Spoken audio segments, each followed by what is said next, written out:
Hello बच्चों, स्वागत है आपका एक नए वीडियो में। आज का हमारा टॉपिक है घर्षण। क्या आपने कभी सोचा है कि केले की सिल्की पर पैर पड़ते ही हम गिर क्यों जाते हैं, या फिर चलते चलते अचानक साइकिल का ब्रेक लगाने पर वह रुक कैसे जाती है। तो इन सब के पीछे एक ही विलेन या हीरो है, वो है घर्षण। तो हम अपने महत्वपूर्ण प्रश्नों की शुरुआत करते हैं। पहला प्रश्न है कि घर्षण बल किसे कहते हैं।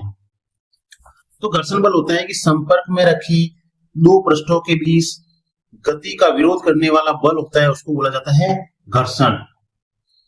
जो गति का क्या करता है, विरोध, गति का विरोध करने वाला जो बल होता है उसी को बोलते हैं घर्षण बल। दूसरा सवाल है कि कारण बताइए कि साइकिल और कार के टायरों को खुरदरा क्यों बनाया जाता है। तो टायर की सतह को खुरदरा बनाने से घर्षण बढ़ जाता है, जिससे टायर की सड़क के साथ पकड़ अच्छी हो जाती है और वाहन को फिसलने से रोका जा सकता है।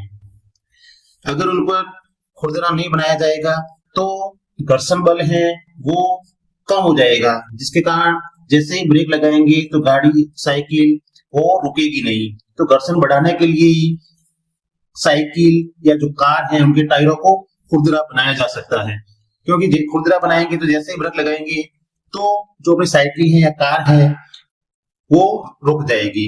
नेक्स्ट क्वेश्चन है, लोटनिक घर्षण किसे कहते हैं। तो जब एक वस्तु किसी दूसरी वस्तु के पृष्ठ पर लुढ़कती है, जब एक वस्तु किसी दूसरी वस्तु के पृष्ठ पर लुढ़कती है तो उसकी गति के प्रतिरोध को लोटनिक घर्षण कहते हैं। नेक्स्ट क्वेश्चन है, कर्षण क्या है। तो तरलों द्वारा लगाए गए घर्षण बल को कर्षण कहते हैं। जो तरल पदार्थ है उनके द्वारा जो घर्षण बल लगाया जाता है उसको कहा जाता है कर्षण। अगला सवाल है कि एक बेलनाकार पात्र को सड़क पर खींचने की तुलना में लुढ़काना आसान है, समझाइए। तो इसका कारण है कि लोटनिक घर्षण है वो सर्पिल घर्षण की तुलना में कम होता है, जिसलिए बेलनाकार पात्र को सड़क पर खींचना की तुलना में उसको लुढ़काना है वो आसान होता है। नेक्स्ट है, स्नेहक किसे कहते हैं। तो घर्षण कम करने वाले जो पदार्थ होते हैं जिससे क्या होता है, घर्षण कम होता है, उनको कहा जाता है स्नेहक। नेक्स्ट है, कमानीदार तुला क्या है। तो कमानीदार तुला वह यंत्र है जिसके द्वारा वस्तु पर लगने वाले बल को मापा जाता है, और यहाँ पर चित्र में दिया हुआ है कमानीदार तुला को। ये है कमानीदार तुला, इसके द्वारा वस्तु पर लगने वाले बल को, कितना बल लग रहा है, उसको मापा जाता है। अगला प्रश्न है कि स्थैतिक घर्षण से आप क्या समझते हैं। तो किसी वस्तु की स्थिर अवस्था में, कोई वस्तु स्थिर है, विराम अवस्था में है, तो उस पर लग रहे बाह्य बलों को संतुलित करने वाला जो बल होता है उसको बोलते हैं स्थैतिक घर्षण बल। किसी वस्तु की स्थिरावस्था में उस पर लग रहे बाह्य बलों को संतुलित करने वाला जो बल होता है उसको कहा जाता है स्थैतिक घर्षण। नेक्स्ट है, सर्पिल घर्षण से आप क्या समझते हैं। तो जब एक वस्तु किसी अन्य वस्तु पर फिसलती है तो उनकी संपर्क सतहों के मध्य लगने वाला जो बल होता है उसको घर्षण, सर्पिल घर्षण बल कहा जाता है। कि जब एक वस्तु है वो किसी अन्य वस्तु पर क्या हो रही है, फिसल रही है, तो जो उनके सतहों के मध्य में जो घर्षण बल काम कर रहा है उस घर्षण बल को कहा जाता है सर्पिल घर्षण। नेक्स्ट विषय, गतिमान बक्से को धकेलना सरल है किंतु स्थिर बक्से को धकेलना नहीं, क्यों। क्योंकि सर्पिल घर्षण का मान स्थैतिक घर्षण से कम होता है, यही कारण है कि हम गतिमान बक्से को सरलता से धकेल लेते हैं। कोई बक्सा है वो गति कर रहा है, उसको और आगे धकेलना है तो उसको आसानी से धकेला जा सकता है, और एक दूसरा बक्सा है जो स्थिर अवस्था में पड़ा हुआ है उसको धकेलना है तो अपने को बल ज्यादा लगाना पड़ेगा, क्योंकि सर्पिल घर्षण का मान है वो स्थैतिक घर्षण से क्या होता है, कम होता है। इसलिए हम जो गतिमान बक्सा है उसको सरलता से धकेल लेते हैं। अगला प्रश्न है कि पहिए घर्षण को कम कर देते हैं, समझाइए। पहिए हैं वो घर्षण को कम कर देते हैं, समझाइए। पहिए की बात कर रही हूँ। हमारे स्रोत बताते हैं कि पहिया भी घर्षण को कम करने का ही एक तरीका है। ये थोड़ा अजीब लगता है क्योंकि पहिया तो जमीन से संपर्क बनाता है, तो ये घर्षण कम कैसे करता है? ये घर्षण को कम करने का सबसे शानदार और सबसे मौलिक तरीका है। इसे समझने के लिए कल्पना कीजिए, आपको एक भारी अलमारी को कमरे में एक जगह से दूसरी जगह ले जाना है। जब आप उसे जमीन पर धकेलते हैं तो अलमारी की पूरी निचली सतह जमीन से रगड़ खाती है। इसे कहते हैं सर्पी घर्षण यानी स्लाइडिंग फ्रिक्शन, जो बहुत ज्यादा होता है और आपको बहुत ताकत लगानी पड़ती है। हाँ, और जमीन पर निशान भी बन जाते हैं। बिल्कुल। अब सोचिए, आप उसी अलमारी के नीचे 4 पहिए लगा देते हैं। अब क्या होता है? अब अलमारी की पूरी सतह जमीन को नहीं छू रही, सिर्फ पहियों का एक बहुत छोटा सा बिंदु हर पल जमीन के संपर्क में आता है। यहाँ सर्पी घर्षण लोटनिक घर्षण यानी रोलिंग फ्रिक्शन में बदल जाता है। अच्छा, ऐसा इसलिए है क्योंकि सर्पी घर्षण में 2 सतहें लगातार एक दूसरे को रगड़ती हैं, ऊर्जा बर्बाद करती हैं। लेकिन लोटनिक घर्षण में संपर्क का बिंदु हर पल बदलता रहता है। सतह एक तरह से उठकर आगे बढ़ती है, जिससे ऊर्जा की बहुत बचत होती है। यही वजह है कि हजारों किलो वजन वाले ट्रकों को भी एक इंसान धकेल सकता है। पहिए ने घर्षण को हराया नहीं, बस उसे बदल दिया। तो इन सब का क्या मतलब निकलता है आज की इस पूरी बातचीत से? जो बात मेरे लिए सबसे साफ हुई है वो ये है कि घर्षण न तो हमारा दोस्त। तो यही कारण है कि पहिए हैं, पहिए लगा जो सामान होता है उसको खींचने में सुविधा होती है, क्योंकि लोटनी घर्षण कम हो जाता है, से घर्षण कम हो जाता है। इसलिए अधिकांश मशीनों में सरपण को बॉल बेयरिंग के उपयोग द्वारा लोटन में परिवर्तित किया जाता है।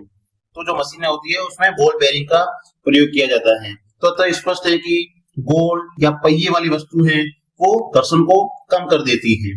नेक्स्ट क्वेश्चन है कि व्याख्या कीजिए, सर्पी घर्षण स्थैतिक घर्षण से कम क्यों होता है?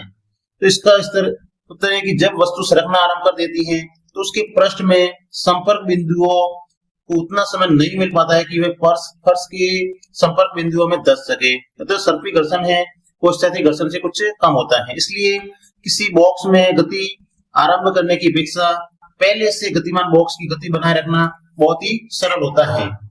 नेक्स्ट क्वेश्चन है, खिलाड़ी कीलेदार जूते क्यों पहनते हैं?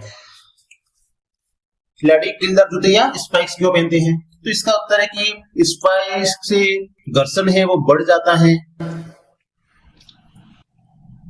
स्पाइक से फर्श या सतह पर पकड़ मजबूत हो जाती है, इससे फिसलने की संभावना नहीं रहती है। इसलिए खिलाड़ी है वो स्पाइक्स या कीलदार जूते पहनते हैं। तो ये चित्र दिए हुए देखो, स्पाइक्स लगे हुए, इनके पैरों में जूते हैं उनमें स्पाइक्स लगे हुए, कील लगी हुई है।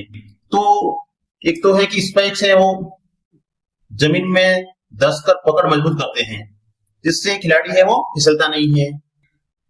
और जूतों की कीलें हैं वो जमीन के साथ में घर्षण बढ़ाती हैं, तो फिसलन रोकने के लिए जरूरी है। तो कीलें हैं वो क्या होगी, जमीन के अंदर धंस जाएगी, जिससे खिलाड़ी फिसलेगा नहीं कहीं पे।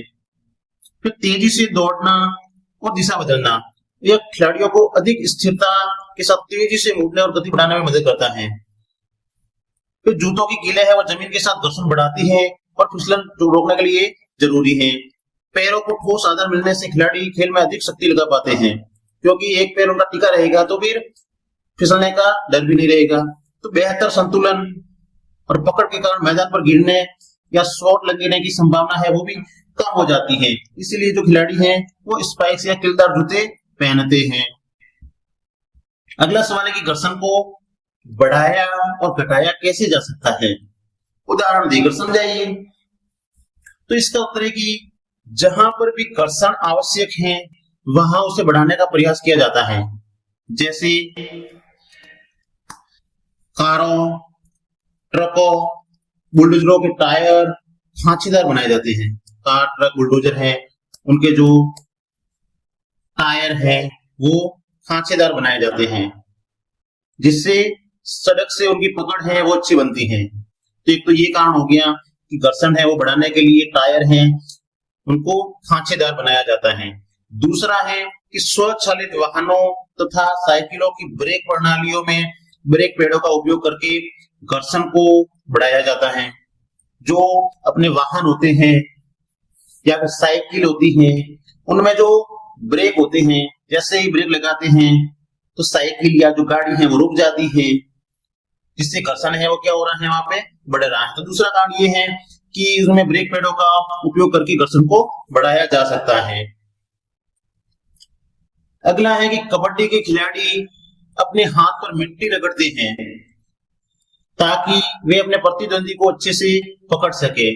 तो घर्षण बढ़ाने का तीसरा तरीका है कि जो कबड्डी के खिलाड़ी होते हैं वो अपने हाथों पर मिट्टी रगड़ते हैं जिससे कि वो सामने वाले खिलाड़ी को आसानी से पकड़ सके, वो उनके हाथ से छूट के नहीं जाए। तो वहां पे घर्षण क्या हो जाता है, मिट्टी लगाने से बढ़ जाता है, जिससे वे अपने प्रतिद्वंदी को अच्छे से पकड़ सकते हैं। फिर चौथा है घर्षण बढ़ाने का कारण कि जिम्नास्ट भी अपने हाथों पर कोई रुक्ष पदार्थ लगाते हैं ताकि घर्षण में वृद्धि हो सके। जो जिम्नास्टिक होते हैं वो भी क्या करते हैं कि अपने हाथों पर कोई रुक्ष पदार्थ होता है वो लगाते हैं घर्षण को बढ़ाने के लिए।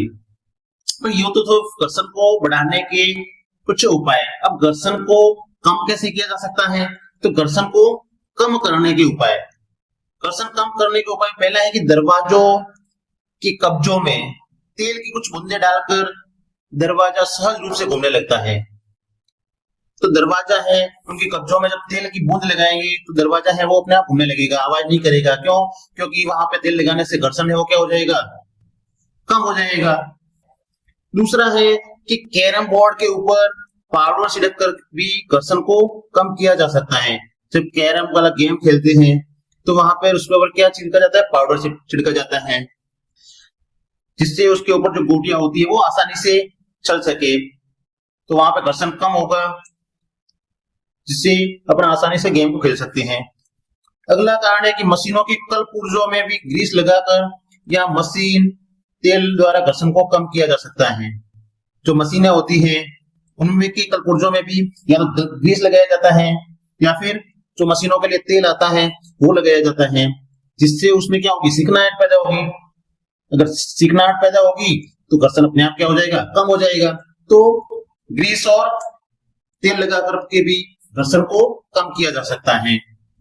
चौथा कारण है कि पहियों के प्रयोग से लौटनी घर्षण के द्वारा घर्षण को कम किया जा सकता है। तो पहले ही अपन ने पढ़ लिया है कि पहिए हैं वो घर्षण को क्या कर देते हैं, कम कर देते हैं। अगर किसी वस्तु है उसमें पहिए लगाएंगे और कहीं लेके जाना है तो उसको लेके जाना आसान हो जाता है, क्योंकि वहां पे घर्षण है वो क्या हो जाता है, कम हो जाता है।